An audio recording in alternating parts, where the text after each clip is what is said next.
एक बार एक व्यक्ति भगवान बुद्ध के पास आया और उसने बताया कि उसका एकमात्र पुत्र आकस्मिक मृत्यु को प्राप्त हुआ। तभी से उसके शोक में न वह ठीक से सो पाता और न खाता पीता है। बस एक ही आशा में उसका जीवन बचा हुआ है कि कहीं से उसका पुत्र फिर से आ जाएगा। उसकी व्यथा सुनकर बुद्ध बोले, लगाव से दुख ही होता है।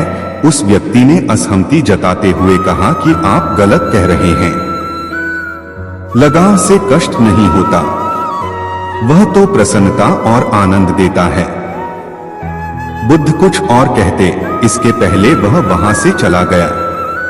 यह बात सार्वजनिक बहस बनकर राजा प्रसेनजित तक पहुंची।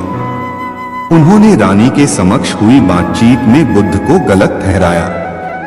रानी बुद्ध की बात का मर्म जानती थी, इसलिए उन्होंने बुद्ध के द्वारा अपनी बात के समर्थन में सुनाई गई 2 घटनाएं राजा को बताते हुए कहा, महाराज, श्रावस्ती में हाल ही में एक महिला मां की मृत्यु होने से दुख में पागल हो गई।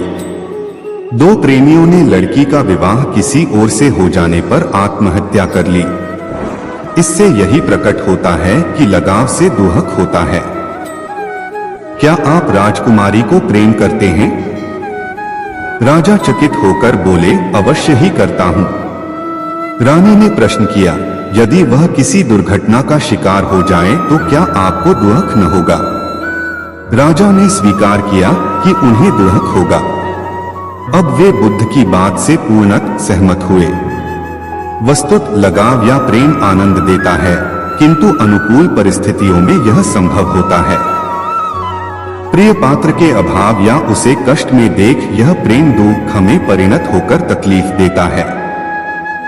इसलिए अपने प्रेम को संयम की लगाम से कस कर रखें। तथागत बुद्ध उन दिनों मगध प्रवास पर थे। साथ में शिष्यों का बड़ा समूह भी था। प्रतिदिन बुद्ध के प्रवचन होते, जिनका लाभ लेने के लिए बड़ी संख्या में लोग आते। इन लोगों में साधारण जन के साथ विशिष्ट हस्तियां भी शामिल रहती थीं। हालांकि बुद्ध सभी के प्रति समान रूप से प्रेम व आत्मीयता का व्यवहार रखते थे। इन लोगों में नगर सेठ का पुत्र भी था, जो बड़े ध्यान से बुद्ध के प्रवचन सुनता था। वह नित्य ही बुद्ध के शिष्यों के समक्ष बुद्ध की तारीफों के पुल बांधता और धन्य धन्य भाव से घर जाता। एक दिन प्रवचन समाप्त होने के बाद उसने किसी शिष्य से कहकर बुद्ध से मिलने की हार्दिक इच्छा प्रकट की।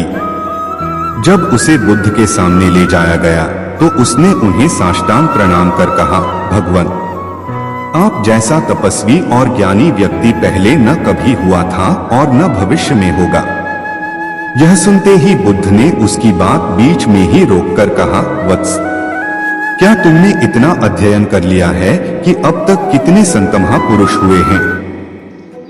और क्या भविष्य भी जान चुके हो कि आगे और कोई नहीं होगा?